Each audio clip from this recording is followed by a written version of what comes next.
Imagine a place bigger than India, a land once pulsing with trade, science, and art. A region so rich that empires waged endless wars for its soil, its culture, and its control. Yet today it lies in the shadows, its name barely mentioned in global headlines. These are the 5 stands: Kazakhstan, Uzbekistan, Turkmenistan, Kyrgyzstan, and Tajikistan, countries carved from an ancient crossroads once known as the heart of civilization. Beneath their deserts lies oil, gold, and gas. Above, the echoes of forgotten empires still whisper through vast steppes and ruined cities. How could a land that once connected continents now struggle to survive? Who took away its power? And why does the world look past it today? Because the truth is, Central Asia's decline isn't an accident of time. It was engineered, shaped by geography, politics, and exploitation from the outside in. To understand how the center of the world became its blind spot, we have to travel back to when Central Asia wasn't forgotten, but idolized. Centuries ago, long before European ships crossed oceans, the Silk Road beat through Central Asia like a living vein. It was the highway of empires, stretching from China's Great Wall to the shores of the Mediterranean, funneling silk, spices, gold, and philosophy across half the planet. Along those ancient paths rose cities that glittered like mirages: Samarkand, Bukhara, and Merv. Samarkand, the jewel of Islam, shimmered with blue-tiled domes that caught the desert sun. Its astronomers charted the heavens while poets wrote verses still quoted today. Bukhara's libraries overflowed with texts on medicine, mathematics, and politics, centuries before much of Europe could even read. And Merv, the crown of Turkmenistan, once held 500,000 people, more than London or Paris at the time. Merchants from India and Arabia flooded its bazaars. Scholars debated science in marble courtyards. This was not a forgotten corner of the world. It was the world's center. Control of Central Asia meant control of trade itself. The Mongols, the Persians, the Chinese, they all knew it. Empires rose and fell trying to hold this hub. But geography is merciless. Once ships began to dominate trade, the Silk Road's power withered. Sea routes bypassed the sands. Slowly, caravans vanished, the cities thinned, and the desert reclaimed the roads that once pulsed with life. Yet decline didn't come from neglect alone. It was written into the land itself. From above, Central Asia looks timeless. Mountains that pierce the clouds, vast plains fading into red sand, and 2 lonely rivers snaking toward what used to be a sea. But its beauty hides an unending struggle. Nearly 60% of the region is desert. The Karakum consumes most of Turkmenistan. Western Uzbekistan is dry and lifeless. Kazakhstan's northern steppes can grow wheat but move south or west, and the soil hardens into cracked clay. Only a fraction of Central Asia's land can sustain crops. 2 rivers, the Amu Darya and Sir Darya, once fed the Aral Sea, one of the largest lakes on Earth. Millions depended on it for fishing, farming, and water. But after decades of reckless irrigation and mismanagement, that sea has almost disappeared, leaving behind a toxic salt desert visible from space. To the east, the Altai and Tian Shan mountains stand like stone fortresses. Stunning but isolating. They shield Central Asia from invasion yet wall it off from the world. No ocean ports, no deep rivers, no access to major trade hubs. In a world built on connection, geography turned this region into a silent island. Surrounded by vast powers, Russia to the north, China to the east, Iran and Afghanistan to the south, Central Asia became perpetually dependent, protected perhaps, but trapped.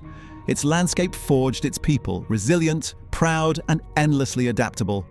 But those same mountains and deserts made the region easy to control and almost impossible to rule for itself. For thousands of years, great powers battled for the right to claim this crossroads. The Persians brought their gold, the Mongols their horses, the Chinese their armies. But none left as deep a mark as Russia. In the 19th century, Central Asia became the prize in the Great Game, a silent war between the Russian and British empires. Russia won.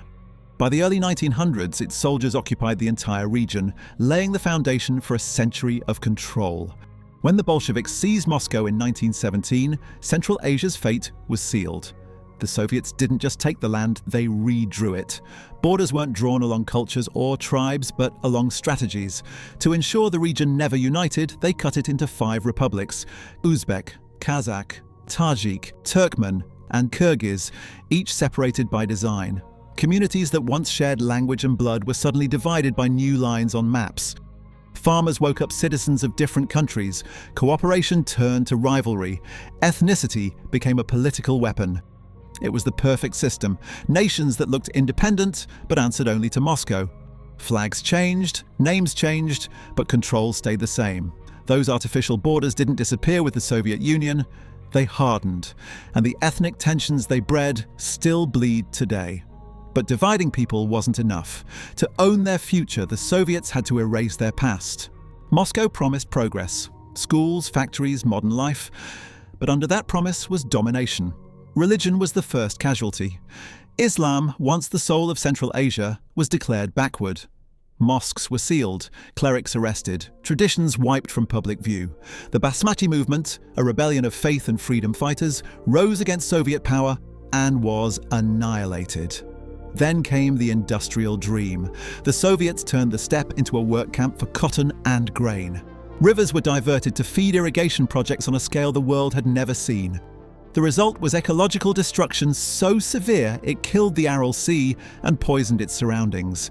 Cotton meant money for Moscow and famine for Central Asia. Millions of Kazakh nomads lost their herds. Entire villages starved while propaganda boasted about new socialist miracles. The Soviet machine produced railways, oil rigs, and aerodromes, but little freedom.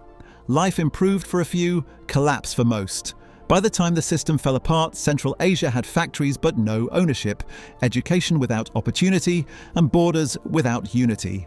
When the red flag finally fell, the region woke to find itself free, but unprepared for freedom. The Soviet Union dissolves and 5 new nations take shape. Hope fills the air, but beneath it lies chaos. The economic system collapses overnight. State factories go silent. Inflation wipes out savings. In some places, food disappears entirely. In Tajikistan, civil war breaks out, a brutal conflict that kills tens of thousands. Kyrgyzstan swings between uprisings and fragile reforms. Uzbekistan clamps down under iron-fisted rule, promising security while silencing dissent. Russia, now reeling from its own collapse, offers little help. The West celebrates democracy, but invests elsewhere. Central Asia is left to rebuild with empty pockets and weak institutions. Into that vacuum step new suitors: China with loans and construction, Russia with military and trade deals, Turkey and Iran with cultural and religious ties. Each promises growth, but each expects allegiance. The result? Political independence that rarely feels independent. Economic survival traded for influence. A new kind of empire built not with armies, but with debt. 3 decades later, Central Asia shines on paper, rich in resources, crossroads of trade, bursting with potential. Yet poverty and power shortages still plague it. Kazakhstan holds most of the region's oil. Turkmenistan sits on vast gas reserves. Uzbekistan mines uranium and gold. But pipelines, refineries, and profits run through foreign hands. Each winter brings blackouts as Soviet-era grids collapse. In 2022 alone, massive outages left hundreds of thousands freezing in sub-zero temperatures. Cities went dark while government elites grew richer. Money meant for modernization vanished into the pockets of oligarchs and foreign investors. China's Belt and Road Initiative now stretches across the steppe, covering the region with rails and highways. To many, it looks like revival. To others, it feels like recolonization through finance. Russia, too, keeps its grip through energy networks and political favors. The flags are different, but the dynamic is painfully familiar. Meanwhile, ordinary people watch history repeat: grand promises at the top, struggle at the bottom. Corruption is less a secret and more a way of survival. Still, buried beneath the cynicism is an old stubborn pride. The awareness that this land once powered the world, and maybe, just maybe, could again. The world is shifting. Sea trade faces disruption, and new land corridors are rising from Beijing to Berlin. Once again, Central Asia sits at the world's intersection. Trains loaded with electronics and oil roll through Kazakhstan. New pipelines cross deserts that once seemed empty. If its nations can unite, they could transform from landlocked to land-linked, turning isolation into advantage. Real prosperity, though, requires something geography alone can't give: courage to say no to dependency. China's money builds bridges, but ties knots that are hard to untangle. Russia's influence offers protection but demands obedience. To truly awaken, Central Asia must learn from its past, to take the benefits without surrendering its autonomy. That shift may already be starting. Across Almaty, Tashkent and Bishkek, a young generation is shaping its own story. Entrepreneurs build companies unconnected to state power, artists revive forgotten languages, reformers challenge corruption openly online. They understand that identity can be modern and traditional, that independence can be real, not just symbolic. Central Asia's story has always been one of endurance. It has survived invasion, famine, and betrayal. Its geography made it a prisoner, but its people made it resilient. And now, as the world turns east again, its deserts and mountains stand ready to remind history of what they once were, and what they still could be. The choice ahead is simple but profound: remain a pawn in someone else's empire, or rise finally as the center of its own world.